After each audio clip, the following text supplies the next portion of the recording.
Yo, épisode 4 de ce journal de bord. On est le jeudi 14 janvier, J-2 pour le DS de maths. Du coup, le stress commence un peu à monter. Ce matin, on a commencé par de la philo, 2 heures, à analyser le cogito ou le cogito de Descartes. Du coup, c'était un cours assez technique. J'ai pas tout saisi, enfin, à vrai dire. Mais bon, la philo et moi, ça fait 36, donc voilà. Après, on a fait de l'anglais, civilisation du coup. Civilisation, on est en train de voir en ce moment l'Irlande, et que toute l'histoire derrière, et le fonctionnement politique et les problèmes qu'il y a aujourd'hui en Irlande. Euh, Après, on a eu le test d'écho, et ça s'est très mal passé. Non, ça s'est pas mal passé, mais disons que sur 20 questions, j'en ai fait 5, parce que j'avais tout simplement pas révisé. On n'a pas le temps de réviser l'écho. Et en plus, il fallait choisir entre arrêter l'écho et du coup continuer au second semestre. Et j'ai choisi de continuer. Et du coup, c'est ce dont je voulais parler aujourd'hui, c'est l'économie en prépa. Est-ce que c'est un bon choix ou pas de garder l'économie ou pas? Et déjà, faut prendre en considération le fait que si vous prenez l'économie, il va falloir taffer l'économie. Parce que si juste assister au cours pendant 1 heure, parce que ok, le cours il dure 1 heure, mais juste assister au cours c'est pas suffisant pour s'imprégner des connaissances qu'on va vous livrer. Parce qu'on va vous parler d'un tas de modèles, de théorèmes économiques. Et après, forcément, si vous revoyez pas le cours à la maison, si vous essayez pas de comprendre ce que vous n'avez pas compris en classe, parce que le cours d'économie c'est quand même un des cours les plus difficiles, je trouve, euh, vous allez tout simplement pas retenir. Et ce qui m'est arrivé, moi, j'avais pas révisé les cours je révisais pas les soirs. Enfin, j'ai commencé récemment à travailler les cours le jour où du coup je fais le cours. J'essaie de revoir le cours le soir et au crayon, j'essaie de refaire les calculs quand il y en a ou ce genre de trucs. Et voilà, mais je me suis quand même viandé au DS. Après, je sais pas hein, si les autres ils ont foiré ou pas. Mais de toute façon, c'était un QCM avec des points négatifs. Du coup, j'ai pas pris le risque. J'ai fait ce que je savais faire. Et on verra bien ce que ça donne. Mais du coup, pour revenir à l'écho, vous devez prendre en considération le fait que vous allez devoir taffer plus qu'1 heure par semaine d'écho. Que moi j'irai minimum 2 heures pour bien retenir. Du coup, c'est un investissement en soi. Et est-ce que l'investissement est à la hauteur? Ça, je ne saurais pas vous le dire. Moi, ce que je peux vous dire pour l'instant, c'est qu'il y a certaines connaissances certains modèles qu'on a abordés en économie, qu'on a vus en géopolitique. Par exemple, la division internationale du travail, on l'a d'abord vu en économie et après le prof d'histoire en a parlé vite fait. Enfin, il en a parlé, mais il n'est pas rentré dans les détails. Et du coup, ceux qui suivent l'économie, mais du coup, tout le monde suit l'économie, on savait à quoi il faisait allusion. Donc, ça, c'était cool. Ça, c'était premier point positif de l'économie. C'est que, du coup, on a tout de suite su à quoi il faisait référence.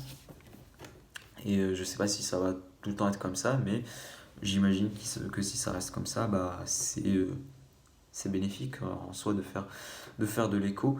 Après, on dit que l'écho, ça peut aussi servir dans les copies d'HGMC, mais moi, pour l'instant, ça m'a pas servi. On a fait 3 DS d'histoire géo, et pour l'instant, ça m'a pas encore servi. Alors peut-être ça servira en deuxième année, mais pour l'instant, ça sert pas. Alors pourquoi j'ai continué l'écho? Euh, Bah, tout simplement parce que je sais que je vais rien foutre pendant l'heure d'écho. Parce que moi déjà l'écho c'est de 10 à 11 heures. Non, de 11 heures à midi. Voilà. De 11 heures à midi et c'est une heure... je sais que si j'ai l'heure creuse entre 11 à midi, bah déjà je vais rien foutre. Donc vaut mieux que je fasse de l'écho. Et en plus je me dis que bah, si c'est des connaissances en plus, ça va pas me faire de mal. Et de toute façon, je sais pas pour l'année prochaine, c'est pas définitif pour l'année prochaine. Du coup, je la garde pour le second semestre. Après, si à la fin du second semestre, je me rends compte que vraiment ça m'a rien apporté, là j'enlèverai l'éco. Mais pour l'instant, je trouve que ça va. En plus, c'est cool, c'est assez intéressant. L'éco, c'est un des cours les moins académiques, on va dire. Et du coup, c'est cool d'aborder des modèles qui s'appliquent encore aujourd'hui. Après, pas tout est intéressant dans l'économie. On a fait un premier module sur le PIB, et ça, je peux vous dire que j'ai pas suivi, tout simplement, parce que ça m'intéressait pas. On parlait des différents acteurs, enfin, les facteurs qu'il faut prendre en considération pour calculer le PIB. Ça, je m'en foutais un peu. Après, deuxième module, on a fait le commerce international et ça, c'est vachement cool. Parce que du coup, on a fait l'histoire un peu de l'économie avec Adam Smith, Ricardo, jusqu'à Milton Friedman. Euh, et voilà, du coup, on a vu plein de modèles.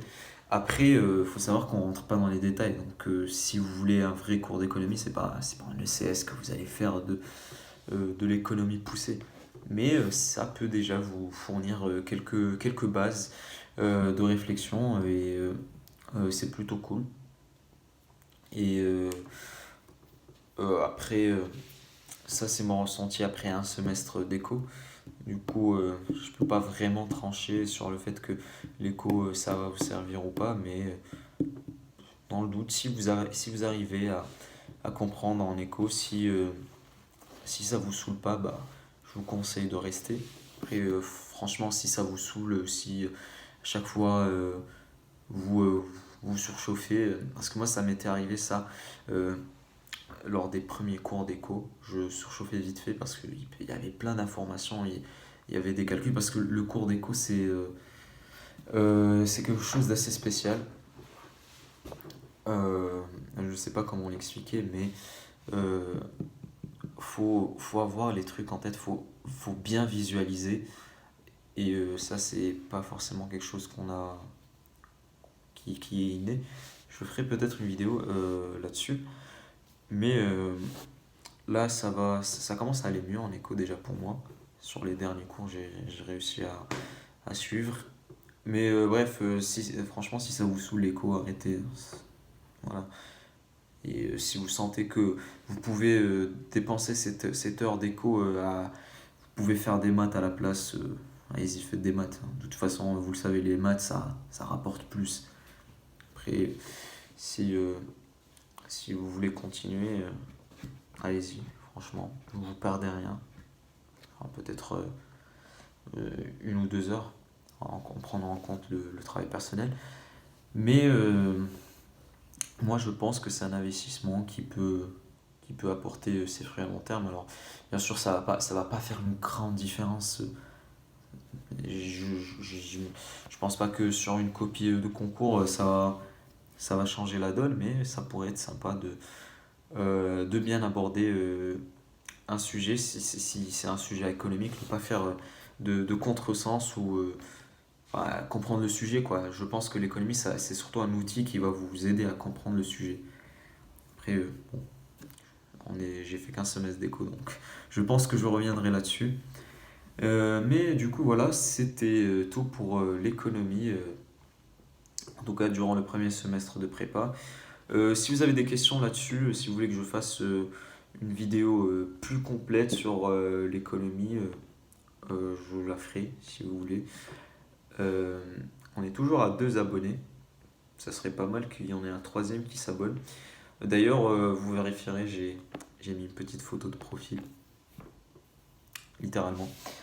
Euh, et du coup, voilà, moi c'est tout ce que j'avais à dire. Là, je vais aller travailler les maths. Là, franchement, le DS de samedi, je dois me chauffer pour ce DS. Euh, et voilà. Du coup, 9 minutes 45. Je pense, ouais, on va faire 10 minutes comme ça. Je pense avec des thèmes comme ça, on fera 10 minutes par vidéo. Bref, sur ce, moi je vous dis passez une bonne soirée et à demain.